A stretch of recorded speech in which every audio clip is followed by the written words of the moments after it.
పిల్లల మాట. ఎందుకంటే మీలో భవిష్యత్తు కనిపిస్తుంది. ఎందుకంటే మీరు పెద్దవాళ్ళకి అడ్రస్ చేయాలి. నాకు అందుకని చిన్నపిల్లలు ఏదైనా మాట చెప్తే వాళ్ళు వింటాను వాళ్ళ మాట. అందుకని వాళ్ళ సలహాలు కూర్చొని మీ చిన్నపిల్లలని చెప్పి నేను ఎప్పుడు పక్కన పెట్టను. మీరు ఒక మాట చెప్పి ఒక చిన్నపాటి సలహా చెప్తే వెంటనే తీసుకుంటాను అది నేను. అందుకని ఒకసారి చిన్నపిల్లలు కూర్చొని ఎందుకు మాట్లాడతానంటే వాళ్ళ నోట్లో నుంచి కల్మషం లేని మాట వస్తుంది. అంటే ఏం జడ్జిమెంట్ ఉండదు. ఇతను ఒక ఉప ముఖ్యమంత్రి, ఇతనికి చాలామంది అభిమానులు ఉన్నారు, అయ్యేం ఉండవు. నేను బాగలేదనుకోండి చెప్పేస్తాను మొహం మీద, ఈ పని నీకు బాగలేదని. విఘ్నత గల వ్యక్తిగా నేను వినాలన్నమాట.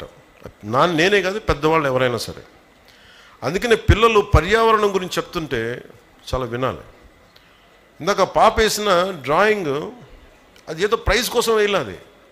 లోపల నుంచి ఒక భావన కదిలితే, అంటే భవిష్యత్తు మీద ఎంత బాధ్యత భయం లేకపోతే అలాంటి భావన రాదు. అలాంటి వాతావరణంలో ఉండాలి ఆ పాప. అందుకని మనందరం బాధ్యతగా తీసుకోవాలి అని చెప్పి నాకు దీన్ని ప్రత్యేకించి దేనికి వచ్చానంటే మీలాగే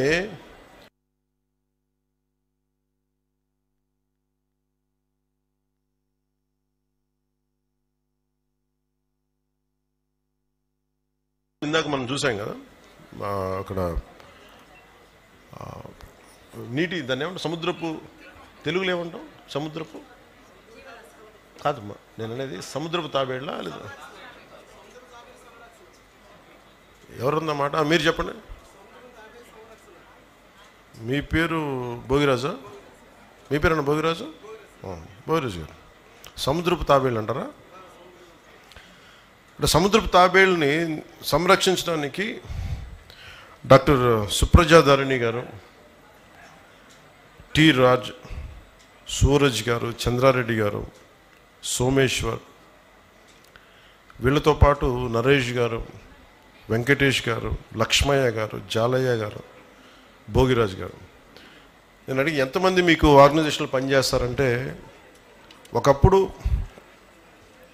భోగిరాజు గారు మీరు సాంప్రదాయ మత్స్యకారులు, మీరు ఒకసారి రండి, మీరు రండి, ఇక్కడ రండి, మేము గుర్తించాం. అదే అదే అదే అదే రండి రండి, ఎంతమంది రండి, కొంచెం అలా పక్కన నుంచండి, అలా పక్కన నుంచి వరుస అలా నుంచండి, అందరి దగ్గర రాదు, వరుస లైన్ నుంచి దమ్మా. మీరు రండి ప్లీజ్, మీరు ఇట్రండి, మీరు ఇట్రండి మేడం, ఇట్రండి. You can come this. ఎందుకు పిలిపించానంటే ప్రపంచంకి వాళ్ళ కష్టం తెలియాలి. జాగ్రత్త కొంచెం. డాక్టర్ సుప్రజాధరణి గారు కేవలం సముద్రపు తాబేళ్ళని వేటాడేస్తున్నారు.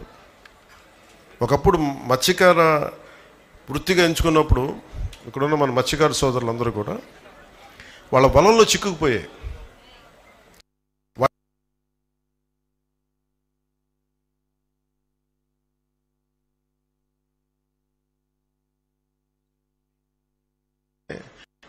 వేటాడే స్థాయి నుంచి సంరక్షించే స్థాయికి వచ్చారు ఇక్కడ ఉన్న మనం.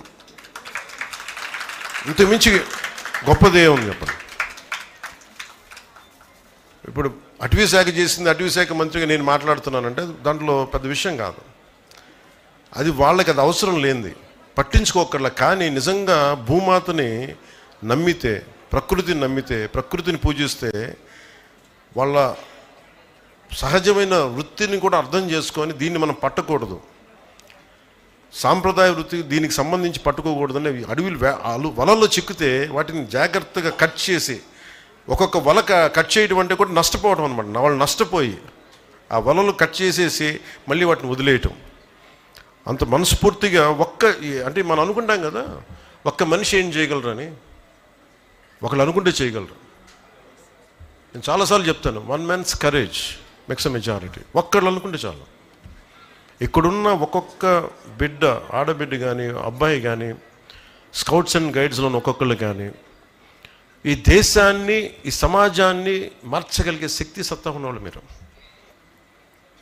సుప్రజ గారు ఒక్కళ్ళు అనుకొని ఆవిడికి తోడుగా రాజు గారు, సూరజ్ గారు, చంద్రారెడ్డి గారు, సోమేశ్వర్ గారు, ఇలాంటి వాళ్ళందరూ జాయిన్. ఒకళ్ళు అనుకోవాలి ఫస్ట్, అనుకున్నారు ఫస్ట్ ఏదో చేద్దామని. ఆ చేయడం మూలంగా దానికి ఫారెస్ట్ డిపార్ట్మెంట్ కలిసి వచ్చి, ఫారెస్ట్ డిపార్ట్మెంట్ కూడా ఇందాక మన చిరంజీవి చౌదరి గారు చెప్పినట్టుగా కూడా అన్నీ చేయలేం మనం. సో స్టేక్ హోల్డర్స్ ఉంటారు, చాలామంది కలుపుకొని వెళ్ళాలి.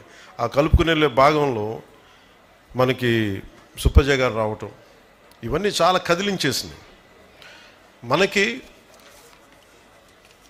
నేను చెంచుల దగ్గర నుంచి నేర్చుకుంది. మనం ఏమనుకుంటాం, ప్రకృతిలో పాఠాలు నేర్చుకున్నవాళ్ళు మన మత్స్యకార జీవన విధానం మీద ఆధారపడ్డ వాళ్ళందరూ ప్రకృతి, వాళ్ళ స్కూల్స్కి వెళ్ళక్కర్లా. ఒక మెరైన్ బయాలజిస్ట్ కంటే కూడా ఎక్కువ నాలెడ్జ్ ఉంటుంది వాళ్ళకి, ఎక్కువ జ్ఞానం ఉంటుంది, వాళ్ళు పట్టుకోగలరు. సో అలాగే నేను చెంచుల దగ్గర నుంచి, మన నాగార్జున టైగర్ రిజర్వ్ దగ్గర నుంచి నేను చెంచులు వాళ్ళ దగ్గర నుంచి నేర్చుకుంది. పెద్ద పులిని వాళ్ళు ఎలా మాట్లాడతారంటే, అది పులి ఇట్లా మాట్లాడరు. పెద్ద పులిని పెద్దమ్మ దేవుడు అంటారు, ఎలుగుబంటిని లింగమయ్య అంటారు, అడవి పందిని బంగారు మైసమ్మ అంటారు, రేచు కుక్కని బవరమ్మ అంటారు. అంటే ఇది మన జీవన విధానానికి అంత లోపలికి వెళ్ళిపోయింది. మనకున్న కూర్మ అవతారం కానీ, వరాహ అవతారం కానీ, మత్స్య అవతారం కానీ, అంటే ఇది మన సాంప్రదాయంలో భాగం. మనకి పర్యావరణ పరిరక్షణ, వసుదైక కుటుంబం అంటే కేవలం మన ఒక్కరి కోసమే కాదు, మానవుల కోసం ఒకటికే కాదు, కొన్ని కోట్లాది జీవరాశుల్లో మనం ఒకళ్ళం. Maybe we are dominant species.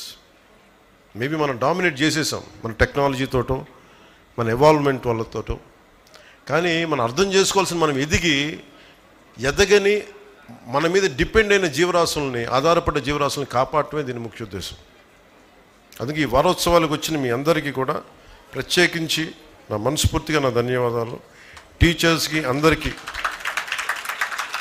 నాకు ఈ అపూర్వమైన అవకాశం ఇచ్చినందుకు.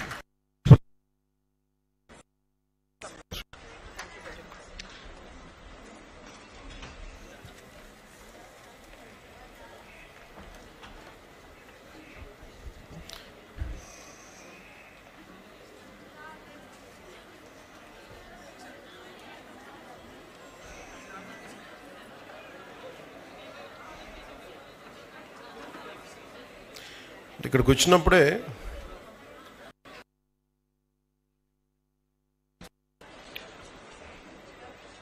ఇందాక ఇదే ట్వీట్ చేశాను, అది మీకు ఆ ట్వీట్ సారాంశం మీకు తెలియజేస్తాను.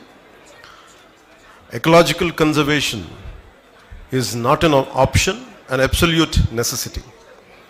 వసుదైక కుటుంబకం literally means the world is one family. It is a foundation of our civilization. The world is not just for humans alone, but for all the flora, fauna, and the ecosystem which supports the entirety of Earth. We are just one among millions of species. True Vasudhaiva Kutumbakam means living in peace and harmony with all its life forms. And all our Vedas reflect that. Jai Hind.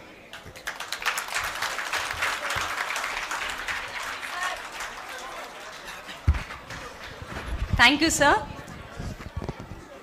Sir ప్రతి ఒక్కరికి అర్థమయ్యేటటువంటి భాషణం చాలా చక్కగా ఇచ్చారు.